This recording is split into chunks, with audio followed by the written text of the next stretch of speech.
clareza do certo e do errado. E essa nossa aluna, ela parece que tá muito claro disso. Ela descreveu a coisa e falou, tem que ter a nota, certo? O que eu faço se não tiver? Ela tá com essa dúvida, que ela paralisou diante, ela não sabe que postura assumir perante o cliente numa situação dessa.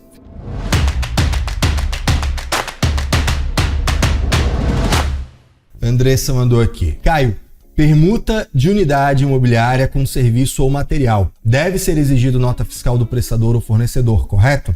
Caso não queiram emitir as notas, temos outra alternativa? Então, é que tá errado, né? Não existe lançamento certo para operação feita errado, né? É isso. Vamos lá.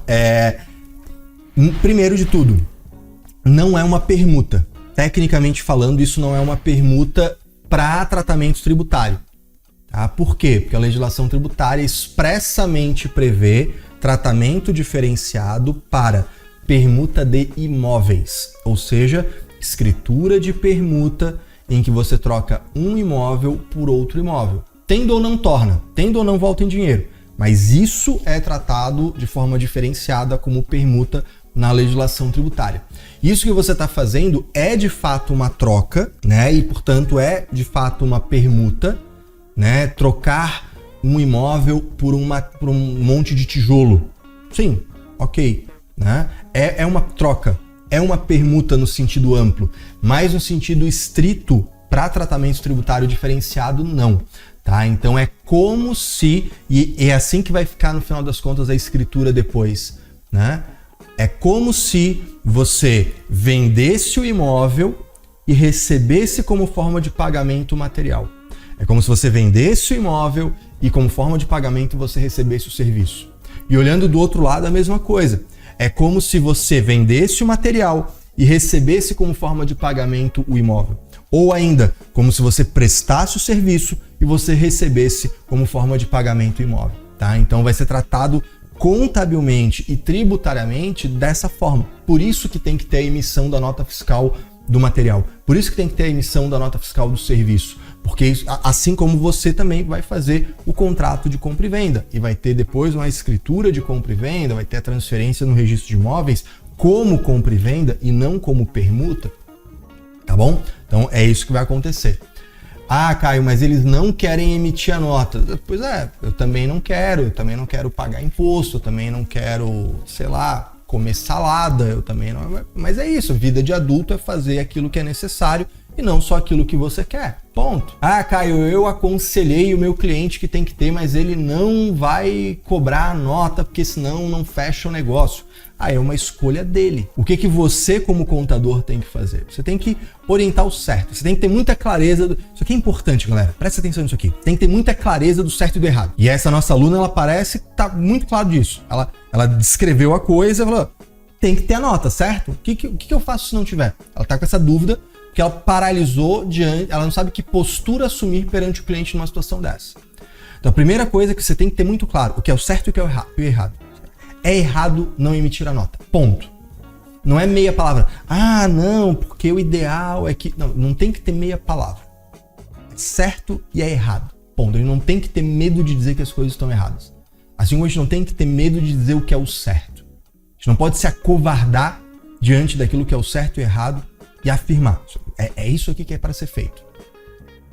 Eu, como contador, eu tenho dois papéis ao mesmo tempo. Eu tenho um papel de consultor, de conselheiro. Portanto, eu vou aconselhar o meu cliente. Olha, o certo a ser feito é ter a nota fiscal. Nesse momento, porque você não vai estar sendo cúmplice de um crime contra a ordem tributária. Né? Porque, afinal de contas, tem a Lei 8.137, que caracteriza o crime contra a ordem tributária. E quando você participa sabendo que a nota deveria ter e não cobra essa nota, não solicita essa nota, né, toma serviço que deveria ter nota e não tem e não cobra, você está participando junto desse crime contra a ordem tributária. Então eu não quero que você, meu cliente, assuma esse risco. Beleza? Esse é um papel de consultor. Outro papel é o de preposto. Ou seja, eu, em nome do meu cliente, executo uma série de coisas, como, por exemplo, a escrituração contábil, como, por exemplo, as obrigações acessórias. Então, o meu cliente, que é quem no final das contas decide, o empresário é quem assume o risco econômico do negócio, certo? Então, o meu cliente, ele vai falar, não, beleza, Caio, eu entendi a tua orientação, mas eu não vou acatar. né? É isso. Então, né, o cara tem uma empresa. Né? O dono da empresa é o rei daquele império. Né? Ele é o monarca daquele império. Então ele vai falar assim, ó, meu conselheiro, eu agradeço muito a sua sabedoria, mas eu vou continuar indo por aqui. Beleza, eu avisei. O que a gente vai fazer? A gente vai se munir de evidências para deixar claro que a gente orientou certo. Portanto, tenha por escrito a sua orientação. E que ele, a despeito da sua orientação, optou por um outro caminho. E aí você, como preposto, vai assim, olha, eu tenho que executar aquilo que ele falou. Então assim, beleza, tu fez essa troca aí, tu adquiriu material sem nota, beleza, eu vou lançar, vou contabilizar o estoque de material, sem problema nenhum. Né? A contabilização não muda. O fato de não existir a nota fiscal não muda o fato contábil. A realidade é a mesma, só deixou de ter uma obrigação, né, que era necessária ser feita, que era a emissão da nota fiscal. Ah, Caio, mas aí, se não tem a nota, eu não posso contabilizar no estoque. Quem foi que disse? A própria norma contábil diz isso. O que eu tô falando não é invenção da cabeça do Caio, ok? Então, esse que é o ponto. A gente vai, né, orientar. Por um lado, a gente é consultor, então a gente tem que ter clareza do certo e do errado para poder ser um bom consultor. A gente vai se munir de evidência documental, de documento demonstrando que a nossa orientação foi pelo certo. E a gente não vai se associar ao erro errando junto.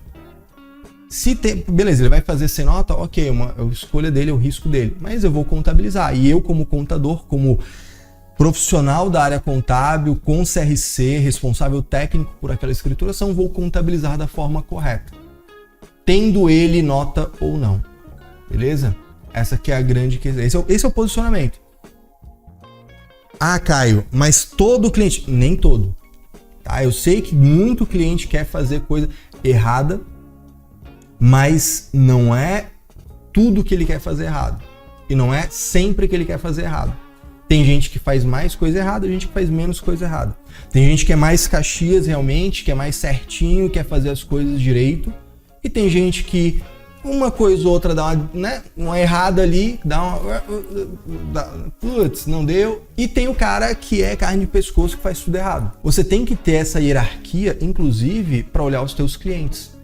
E você tem que captar cada vez melhores clientes, se posicionando como um contador especialista, se posicionando como um contador que faz as coisas direito, como um contador que não fica se juntando, se misturando com gente que quer fazer falcatrua, porque você assim afasta os piores e aproxima os melhores. Vai ter empresário que vai olhar para essa postura e vai falar, pô, é isso aí, porque eu já tive uma vez um contador picareta e eu não quero gente assim comigo, eu quero gente boa comigo. E o cara que é enrolão, ele vai olhar, esse contador aí é muito certinho, eu não quero saber desse cara. Com o tempo você aproxima quem te interessa e afasta quem não te interessa. E trazendo pessoas melhores para tua carteira, você tem condições de demitir, de afastar aqueles clientes piores. Beleza? Então, fica aí essa dica de posicionamento.